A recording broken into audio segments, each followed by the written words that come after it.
Cordial saludo, bienvenidos a La Dirección, el espacio donde analizamos las noticias que cotidianamente traemos en Hora 13 y para ello invitamos a expertos, a conocedores y como en este caso al candidato a la gobernación de Antioquia, Luis Fernando Suárez. Muchas gracias por aceptar esta invitación. Gracias a usted, Fernando, por traernos aquí a Hora 13, muy complacidos de conversar con usted. Hablemos de propuestas, hablemos de ideas. Ustedes acaban de presentar además con la llegada de la exsecretaria de la Mujer una propuesta muy potente en cuanto a ese grupo poblacional.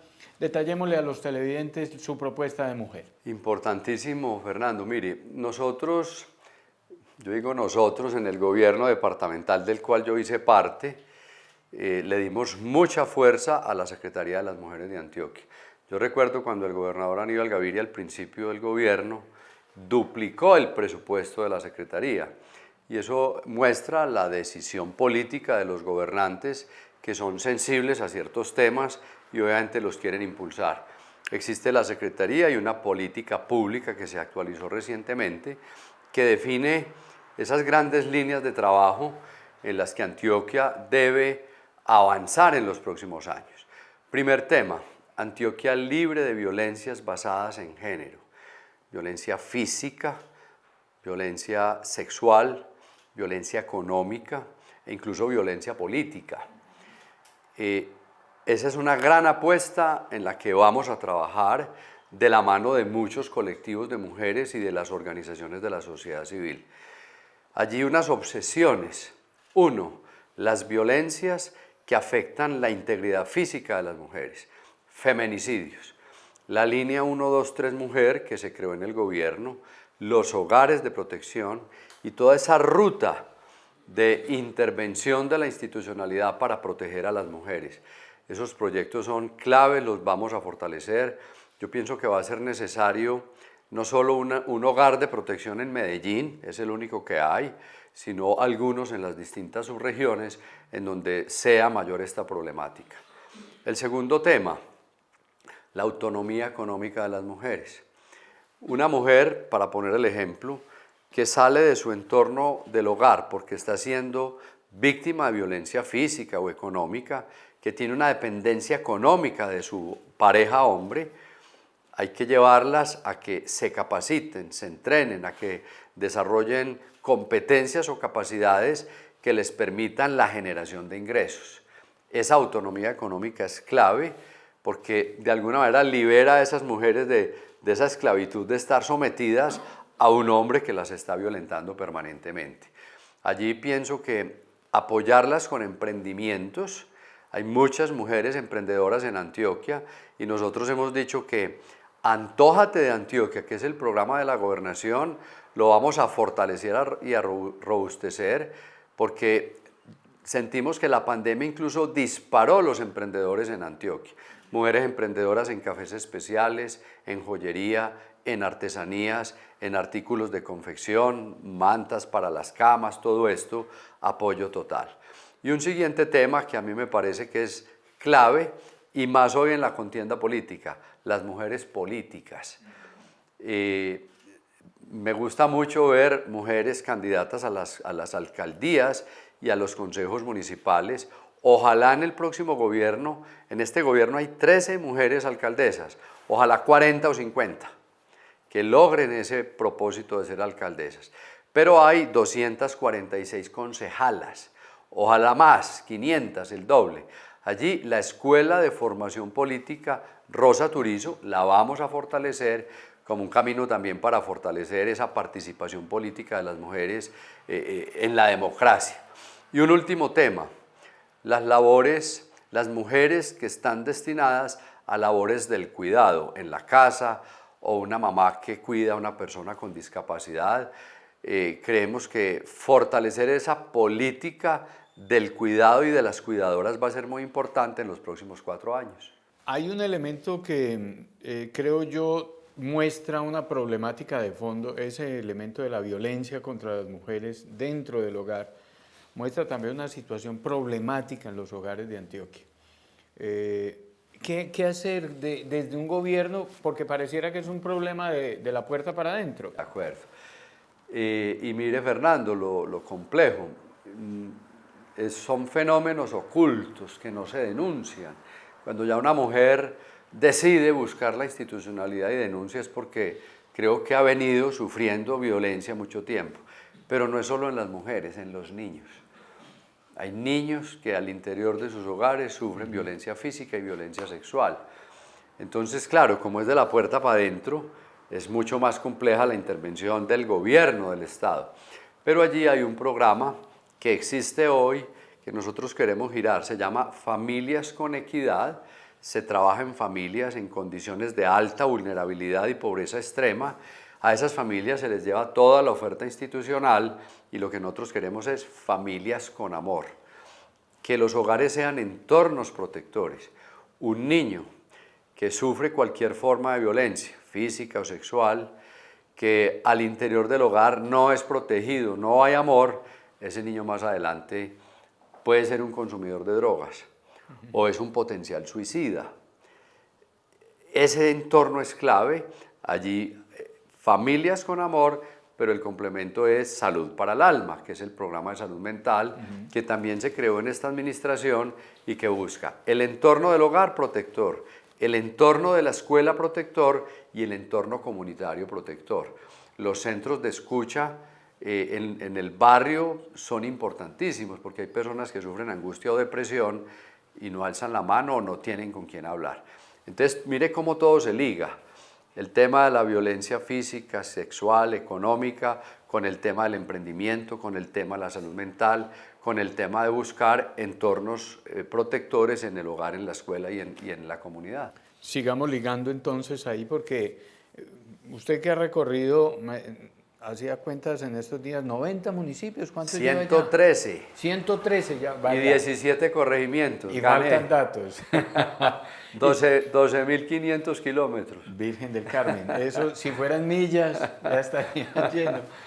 Usted que ha hecho estos recorridos en territorio, me imagino, ha escuchado de viva voz de la gente las problemáticas de ingreso de los antioqueños. ¿Cómo resolver ese problema que en últimas va generando también otras problemáticas de seguridad social en torno a las familias? Sí, Fernando, usted mire, las cifras de 2022 indican que la población de Antioquia en pobreza extrema, medido como pobreza monetaria, son el 8%, 600.000 personas. Allí hay un reto enorme de cómo esas personas superan esas condiciones de pobreza extrema con generación de ingresos. Entonces, nuevamente, el emprendimiento coge mucha fuerza. La oferta institucional en esos hogares vulnerables. ¿Qué es la oferta institucional? Pues que el muchacho tenga cédula de ciudadanía, libreta militar, que la señora tenga CISBEN y tenga seguridad social, que si el joven está en edad de estudiar entre al colegio. Toda esa oferta es muy importante. Pero lo otro es educación. Es que la educación, el empleo, el tejido empresarial que genera empleo son claves.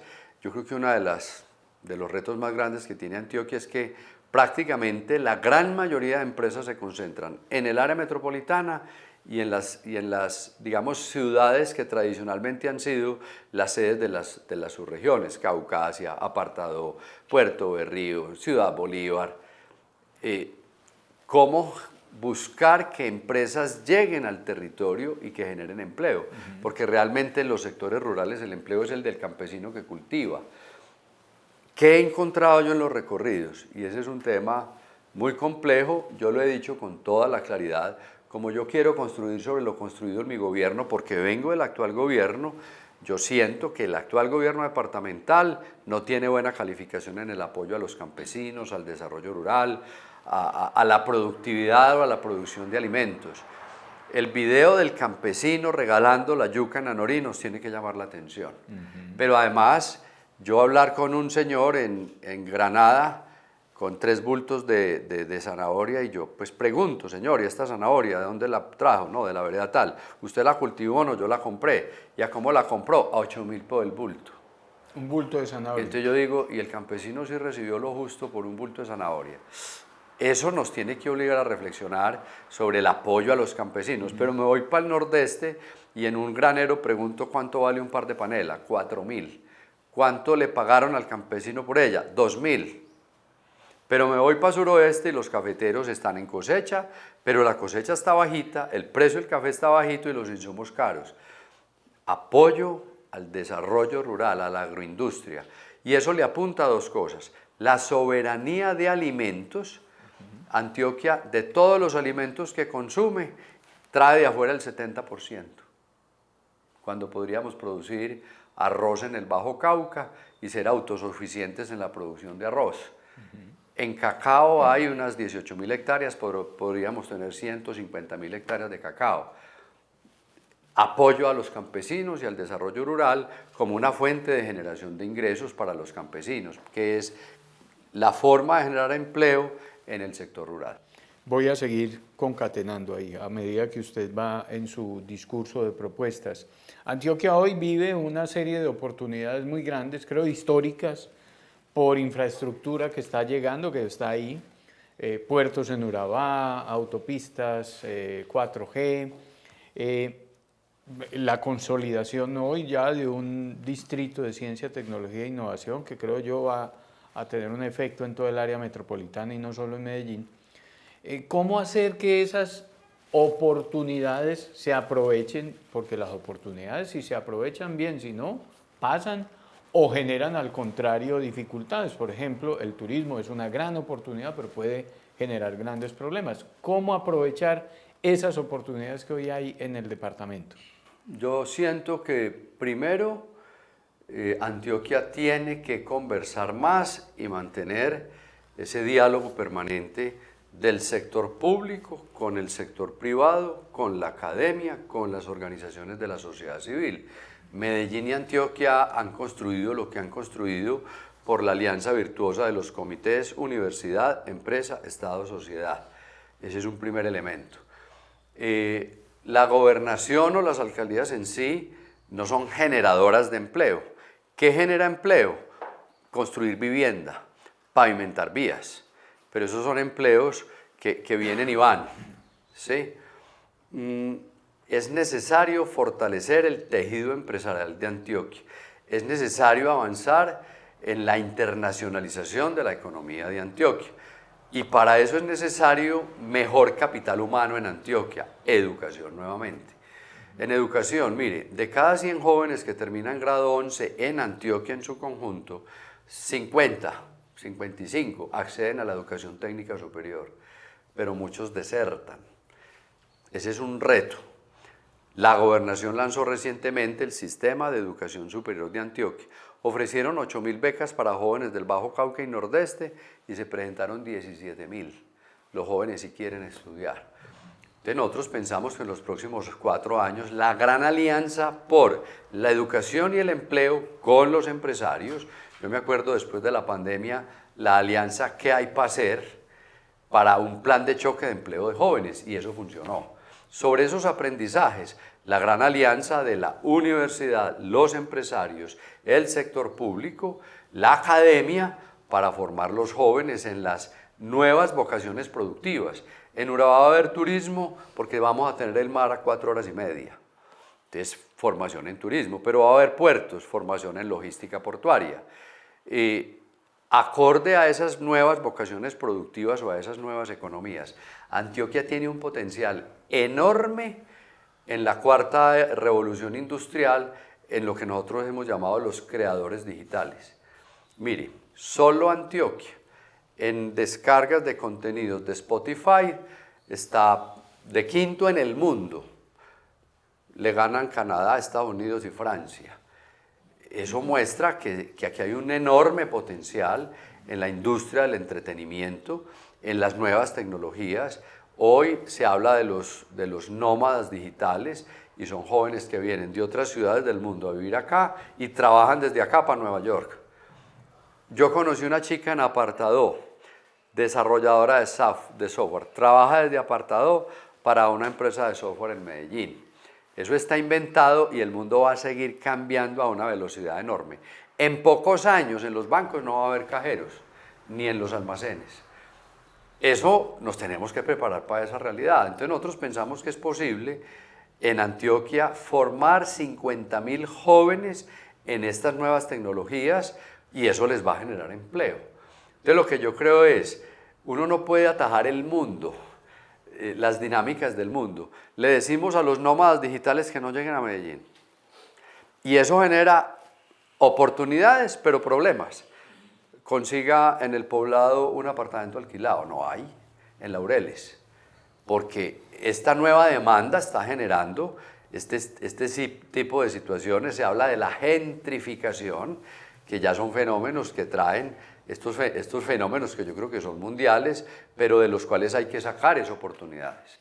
En ese sentido, uno podría pensar que hay que trabajar en la pertinencia educativa, pero ya cumplimos el anterior paso, por ejemplo, de garantizar infraestructura educativa. Antioquia hoy tiene una infraestructura educativa que soporte esa propuesta de pertinencia. Más que la infraestructura, siento yo he dicho que cuando se hizo la regionalización de la Universidad de Antioquia se dio un paso enorme. Usted en Urabá encuentra presencia de 5 o 6 universidades y de muchos centros de formación, los que se llaman formación en trabajo humano y desarrollo humano, en competencias. Yo creo que es necesaria una segunda regionalización de la educación. Los jóvenes en la Agenda 2040 salió grande educación. Queremos estudiar, pero no queremos que nos tengamos que ir para Medellín a estudiar. Es imposible decir que en cada municipio de Antioquia va a haber una universidad, eso no es posible, pero es que la tecnología existe, entonces el internet va a ser muy importante, que los jóvenes puedan estudiar desde apartado la carrera que quieran, la universidad digital importantísima, y yo siento que el mismo el ITM de Medellín, el Pascual Bravo, el Colegio Mayor, más el Politécnico, más el Tecnológico de Antioquia, más la Universidad de Antioquia, más la Universidad Nacional, más EDAFID, más la gran revolución de la educación en los próximos años para formar el capital humano que Antioquia necesita de cara al nuevo mundo laboral que hay hoy. Le cambio de tema, aunque relacionado, y es la fuerte presión que tienen hoy los jóvenes en torno al reclutamiento forzado. Porque claro, uno está hablando de oportunidades educativas, de pertinencia, pero detrás hay también unos fenómenos que están incidiendo en esa población juvenil. ¿Cómo romper ese círculo vicioso de reclutamiento, de bandas que se reciclan y vuelven al territorio? Fernando, ese es un tema estructural, complejísimo. Yo siento que la seguridad estaba abajo en las prioridades de la gente y de los gobernantes, pero hoy está de primera. En todos los municipios nos reclaman más y mejor seguridad. Hemos dicho que somos críticos de la política de paz total del gobierno nacional, pero no somos enemigos de la paz, porque es que lo juzgan a uno y dicen, no, yo no soy enemigo de la paz. La paz se debe seguir haciendo y se debe seguir buscando, pero con reglas de juego claras. Se están fortaleciendo los grupos armados organizados. Esa es una realidad que no se puede ocultar. ¿Y cómo se fortalecen? Con el reclutamiento de niños. Yo siento que están engañando al país y no tienen verdadera voluntad de paz. Por eso pensamos que lo primero, fuerza pública fortalecida para combatir a los ilegales, ojalá someterlos y obligarlos a negociar la paz. Yo creo que ese no es el escenario que hay hoy y por eso se están fortaleciendo. Segundo tema, las economías ilegales o las rentas ilícitas.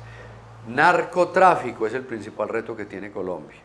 Y detrás de narcotráfico, la minería o la extracción ilícita de minerales o la extorsión que cobran los ilegales a los mineros que genera rentas millonarias.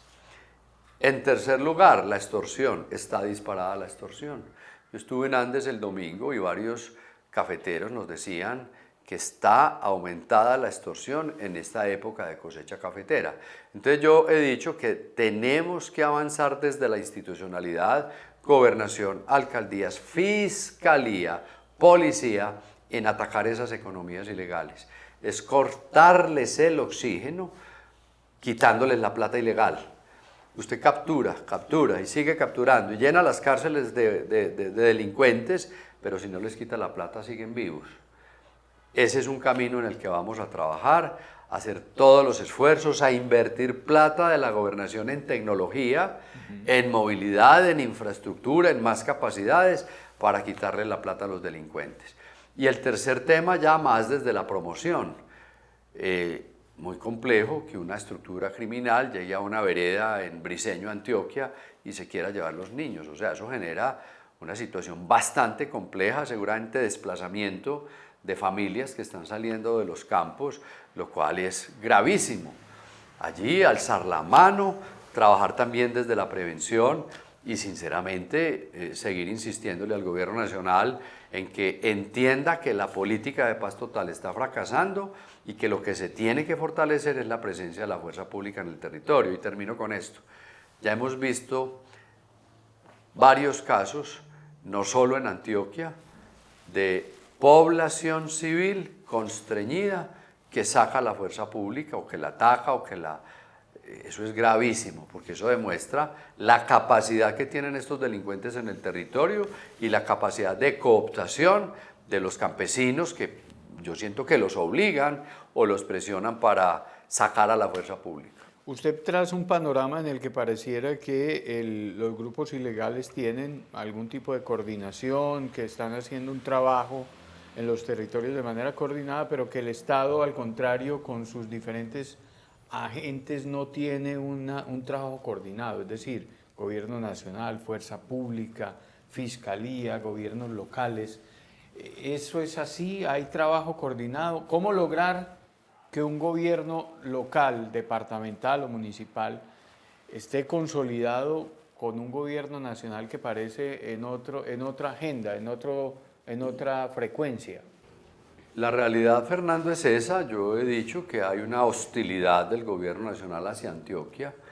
La intervención de Savia, la intervención de Confenalco, el hecho de que a Antioquia le hayan quitado la delegación minera para los proyectos de interés nacional estratégica, el anuncio del ministro que no hay plata para las vías 4G, ese es un gobierno hostil con Antioquia y esa es la realidad. Cuando el gobernador alza la mano pidiendo más presencia de la fuerza pública y no le dan respuesta, pues eso también muestra hostilidad con Antioquia. Ese es el panorama que tenemos, pero aún así debemos gestionar con el gobierno nacional de manera franca, respetuosa, pero firme, reclamando la presencia de la fuerza pública, pero también reclamando las inversiones que se deben hacer en vías que son responsabilidad del gobierno nacional. No va a ser fácil el panorama en los próximos años. Yo he dicho que debemos estar preparados para gobernar con el viento en contra, con un gobierno hostil, con toda la prudencia, con mucho respeto, pero también con mucha firmeza. ¿Eso qué conlleva? Antioquia más unida que nunca. Eso es lo que yo siento. Pero, por ejemplo, frente a las autopistas 4G, el túnel Guillermo Gaviria, cuyas obras complementarias están como en el aire y pues demorando la entrada en funcionamiento del tren. El gobernador Aníbal Gaviria planteaba, hombre, deléguenle a Antioquia la construcción de esas obras. ¿Eso qué tan factible es? Más que la construcción es, termínelas y entrégueselas y Antioquia las administra. Y eso es posible. En el año 2026, en junio, termina la concesión de Vimed, del Oriente. Yo pienso que va a haber un espacio para decirles, bueno, ustedes no quieren invertir en Antioquia, entréguenle esas concesiones a Antioquia y Antioquia las administra. Esa es una manera de ganar autonomía. Tenemos que reclamar más autonomía para los departamentos. Por eso no estamos de acuerdo con la reforma de la salud, porque es regresiva la descentralización. O sea, todos los frentes muestran con claridad que aquí hay un gobierno nacional que es hostil, que no escucha, que no concerta y nuevamente eso obliga a gobernar con los pies en la tierra, con serenidad, con firmeza, con prudencia, reclamando lo que Antioquia necesita en términos de inversiones del gobierno nacional. Es que si Antioquia le entrega al país el 15% del PIB, no puede ser posible que nosotros tengamos que ir a pedir limosna a Bogotá. Esa es la realidad que hay hoy en un país agobiante en la centralización, pero esa es la realidad. ¿Eso permite que un gobernador trate mal al presidente públicamente? No, yo creo que no. como otros quieren que lo hagamos. No, porque si yo trato mal al presidente, pues no me da cita. Y si lo trato bien, de pronto me dé cita. Y tengo la forma de tener una interlocución franca y respetuosa con él. Yo creo que no es dando espectáculos públicos en el balcón entre los gobernantes, sino haciendo la tarea, como lo hice yo cuando fui gobernador encargado. En ese sentido, el departamento, como lo dice usted, tendrá un gobierno difícil en lo presupuestal. ¿Cómo ajustar esas finanzas de un departamento como Antioquia, que además tenía grandes expectativas en Hidroituango, pero parece que va a estar, pero 2027 tal vez, y eso pues al próximo gobernador no le tocará? No, pero yo pienso, Fernando, que sí, porque hay una demanda arbitral que la sociedad de Hidroituango presentó contra EPM. Esa demanda debe salir muy a finales de este año o principios del próximo. Yo creo, obviamente los árbitros dirán que la sociedad tiene la razón y que esa reclamación económica le va a generar unos recursos a la gobernación de Antioquia. Allí va a haber una oportunidad de unos nuevos recursos. Yo veo con esperanza la salida de las turbinas 3 y 4, ahora en noviembre.